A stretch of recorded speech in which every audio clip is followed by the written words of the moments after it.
आपण एकदा जे स्किल्स झालेत ते थोडे रिवाइज करूया आणि देन पुढचा जो पॉइंट आहे तो आपण स्टार्ट करूया.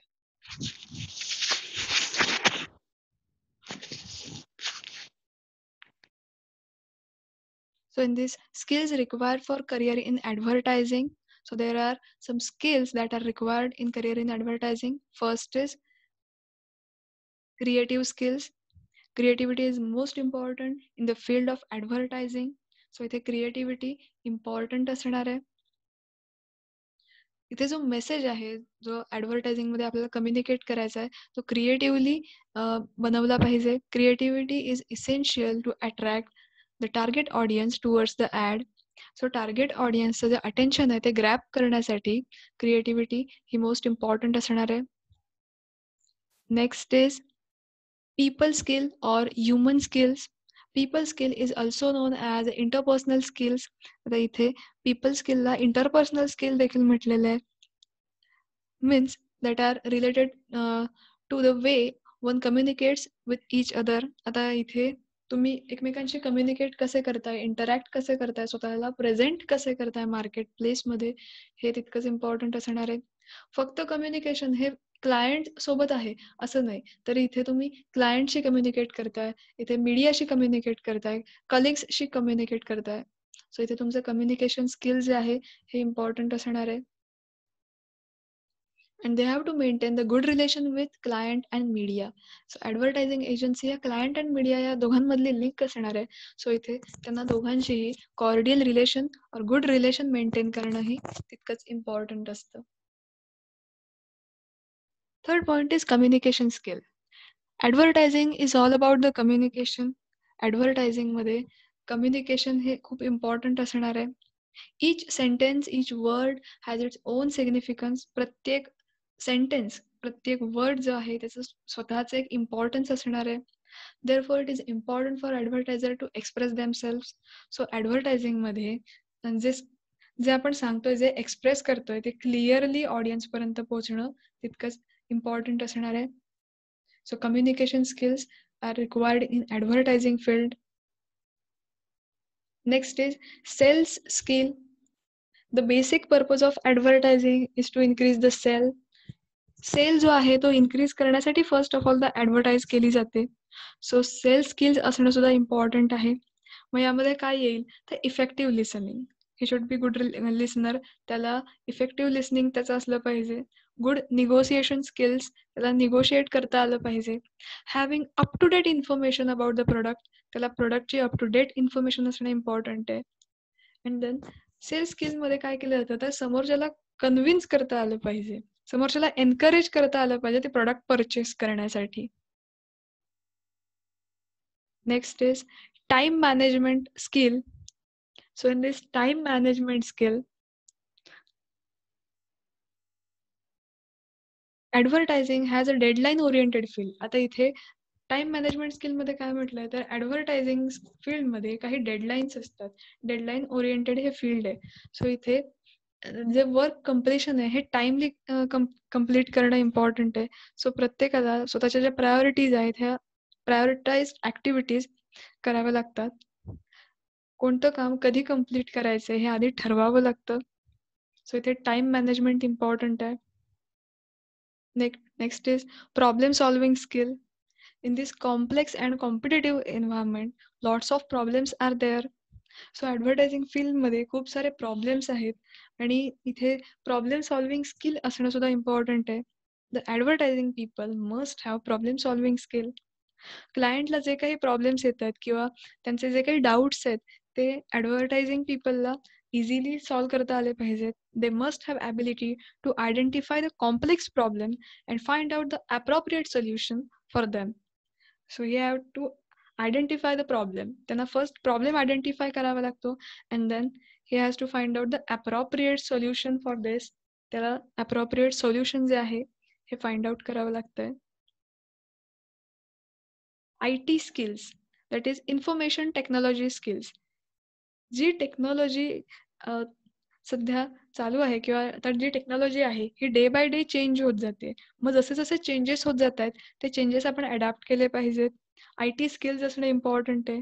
Growth of internet media digital media, social media, e-commerce, etc. makes it essential for advertising people. मग याच्यामुळे काय होतंय तर ॲडव्हर्टायझिंग फील्डमध्ये जशा प्रकारे सॉफ्टवेअर, जशा प्रकारे टेक्नॉलॉजी चेंज होत जाते, ती सगळ्या त्याचे जे स्किल्स आहेत हे आपण अडॅप्ट करणं तितकंच इम्पॉर्टंट आहे. Next is stress management skill. Advertising is one of the most stressful career option. Advertising मध्ये जितकी क्रिएटिव्हिटी आहे किंवा त्याच्यामध्ये आर्ट वर्क असेल, बरेच सारे इनोव्हेटिव्ह एलिमेंट्स आहेत, but it is most stressful career option. Advertising हे स्ट्रेसफुल करिअर ऑप्शन आहे because it has deadlines and pressure of work. इथे त्यांचं कामाचं प्रेशर सुद्धा खूप जास्त असणार आहे because it is deadline oriented work. त्याला प्रत्येकाला काही ना काहीतरी तिथे डेडलाईन्स दिलेले आहेत की अमुक इतक्या टाइम स्पॅनमध्ये ही ॲडव्हर्टाईज कम्प्लीट झाली पाहिजे. तर डेडलाईन्स जे आहेत त्या कम्प्लीट करण्यासाठी, जे वर्क आहे ते कम्प्लीट करण्यासाठी कामाचं प्रेशर जे आहे ते डेफिनेटली येणार आहे. So stress management skills are also important. At times, people may have to work for long hours to make effective career in advertising. One must be able to manage the stress. ज्याला advertising मध्ये career करायचं आहे, first त्याला stress management skill जे आहे ते develop करणं important आहे. त्याला स्वतःचा स्ट्रेस जो आहे तो मॅनेज करता आला पाहिजे. So these are the skills that are required in the field of advertising. Next is career options in advertising. आता करिअर ऑप्शन्स जे आहेत ते वन बाय वन आपण इथे बघायचे. फर्स्ट, ॲडव्हर्टायझिंग एजन्सीमध्ये काय काय करिअर ऑप्शन्स असू शकतात ते वन बाय वन आपण बघूया. First is visualisers. Visualising has become a specialised activity. Visualising करणं, जी ॲडव्हर्टाईज आहे ती ऑडियन्सना कशी दिसेल, ती कशा प्रकारे ती ऑडियन्स समोर दिसली पाहिजे. टेलिव्हिजनवर आपण ज्या ॲडव्हर्टाईज बघतो, जे व्हिज्युअल इफेक्ट्स असतात हे सगळे व्हिज्युअलायझर्सने केलेले असतात. Visualisers work on the visual concept and decide how the ad shall eventually look. मग व्हिज्युअलायझर्सचं वर्क काय असतं तर व्हिज्युअल कन्सेप्ट ज्या आहेत त्या डेव्हलप करणे and then to decide how the ad shall eventually look, आणि ती ॲडव्हर्टाईज जी आहे ही टार्गेटेड ऑडियन्सना कशा प्रकारे दिसेल. They do overall layout of message including graphics, sketching, etc. मग जो मेसेज आहे, ॲडव्हर्टायझिंग मेसेज हा कशा प्रकारे कम्युनिकेट करता येईल त्याचे ओव्हरऑल जे लेआउट आहे हे व्हिज्युअलायझर्स बनवतात, इन्क्लुडिंग ग्राफिक्स. मग त्या ॲडव्हर्टाईजमध्ये कशा प्रकारचे ग्राफिक्स यूज केले पाहिजेत, स्केचिंग, ह्या सगळ्या ज्या गोष्टी आहेत हे व्हिज्युअलायझर्स मॅनेज करतात. For making up career as a visualiser, one must have a degree or diploma in commercial arts. मग आता जर व्हिज्युअलायझिंग मध्ये व्हिज्युअलायझर ॲज अ करिअर तुम्हाला ऑप्शन म्हणून चूज करायचा असेल, then you must have degree और diploma in commercial arts. Commercial आर्ट्समध्ये डिग्री किंवा डिप्लोमा असणं इम्पॉर्टंट आहे. The aspirant must have knowledge of software like Photoshop and PageMaker. See, तर जो ज्याला यामध्ये फील्डमध्ये करिअर करायचं आहे, सो त्याला सॉफ्टवेअरचं सुद्धा नॉलेज असणं इम्पॉर्टंट आहे, like Photoshop, PageMaker, etcetera. So व्हिज्युअलायझिंगमध्ये काय केलं जातं तर एखादी ॲडव्हर्टाईज ही टार्गेटेड ऑडियन्सना कशी दिसली पाहिजे याचं तिथे ओव्हरऑल स्टडी केला जातो. तिथे ती ॲडव्हर्टाईज बनवली जाते, त्याची लेआउट जी आहे ती बनवली जाते अँड देन त्याच्यात ग्राफिक्स कोणते यूज केले पाहिजेत, त्याचं स्केचिंग कसं असलं पाहिजे, सगळ्या गोष्टी ज्या आहेत हे व्हिज्युअलायझर्स डिसाइड करतात. So visualising has become a specialised activity.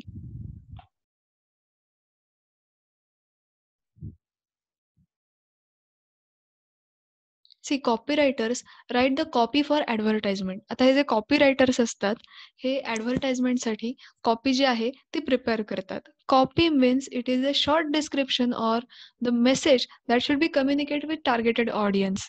ॲडव्हर्टायझिंगमध्ये जो मेसेज आहे की जो ऑडियन्सपर्यंत पोहोचला पाहिजे हा डेव्हलप करण्याचं काम कॉपीरायटर करतात. आता ज्या आपण ॲडव्हर्टाइज बघतो टेलिव्हिजनवर किंवा इतर कुठेही ज्या ॲडव्हर्टाइजमेंट असतात, तर त्याच्यात जो मेसेज सांगितलेला असतो किंवा त्याच्यात जर काही कन्व्हर्सेशन असेल, तर ही जी कॉपी आहे, जी स्क्रिप्ट आहे, ही स्क्रिप्ट लिहिण्याचं काम हे कॉपीरायटरचं असतं. So copywriter is responsible for writing the copy for advertisements, TV commercials और प्रिंट ॲड्स. मग हे टीव्ही कमर्शियलसाठी सुद्धा त्याची जी टेक्स्ट मेसेज किंवा टेक्स्ट किंवा ती जी कॉपी आहे ही बनवतात. देन प्रिंट ॲडसाठी सुद्धा हे कॉपी बनवतात. Copy is nothing but the words used in advertisement. ॲडव्हर्टाइजमेंटमध्ये जे वर्डिंग यूज केलं जातं, जे सेंटेन्स तिथे यूज केले जातात, that is the copy. The copywriter involves a theme for the campaign and provide text for advertisements. See आता हे कॉपीरायटर काय करतात, तर एखाद्या ॲडव्हर्टाइजसाठी, एखाद्या ॲडव्हर्टाइज कॅम्पेनसाठी एक थीम जी आहे ती डेव्हलप करतात and provide text for the advertisement. Text किंवा ती जी स्क्रिप्ट आहे ती ॲडव्हर्टाइजमेंटसाठी ते प्रोव्हाइड करतात. आता प्रत्येक ॲडव्हर्टाइज जेव्हा आपण टेलिव्हिजनवर एखादी ॲडव्हर्टाइज बघतो, प्रत्येक ॲडव्हर्टाइजमध्ये काही ना काहीतरी थीम असते. ती थीम तिथे डेव्हलप केली जाते. आणि ही डेव्हलप करण्याचं काम, हे थीम बनवण्याचं काम हे कॉपीरायटरचं असतं.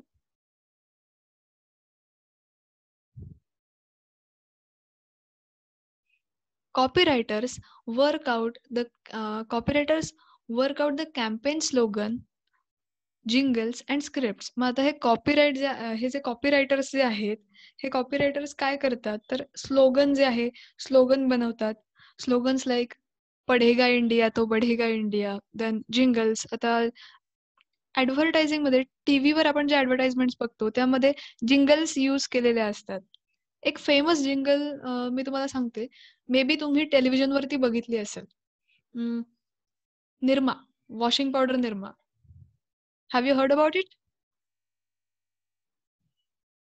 की 2 पर्सनमध्ये काही कन्व्हर्सेशन आहे किंवा एखादं जे कॅची फ्रेज असते ॲडव्हर्टाइजमधली, like Amul the taste of India. हे सगळं कोण करतं? That is copywriter. मग हे सगळं जे आहे, हे कॉपीरायटर डेव्हलप करतात. सो कॉपीरायटर ही कन्सेप्ट क्लिअर झाली आहे सगळ्यांना आता? Hello?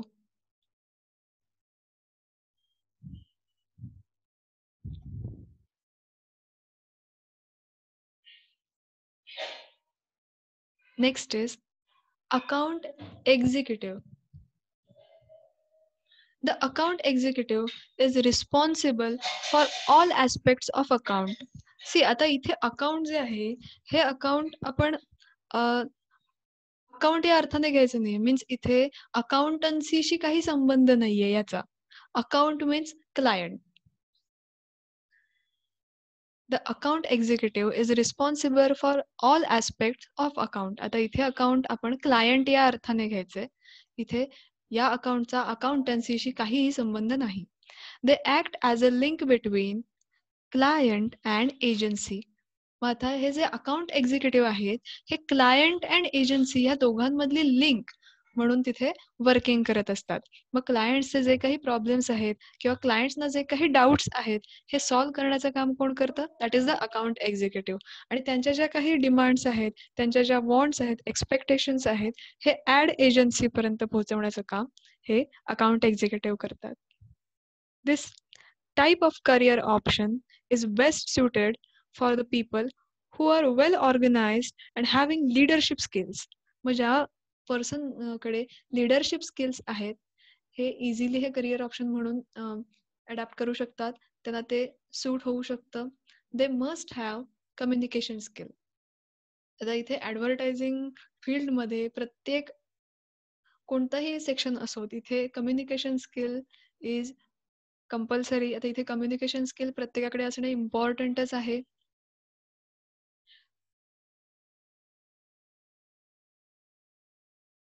Next is production team.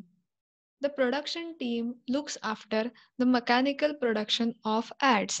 Photographers, printers, typographers, etc.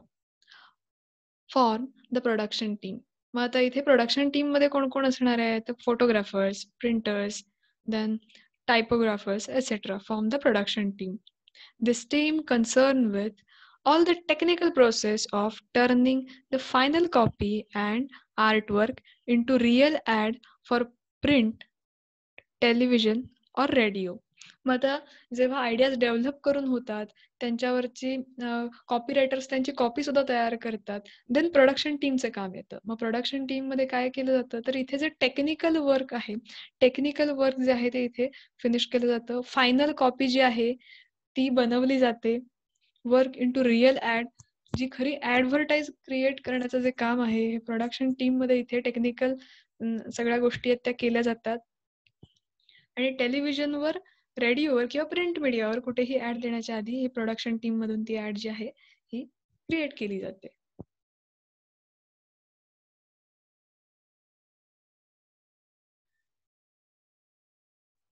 Point कळला सगळ्यांना?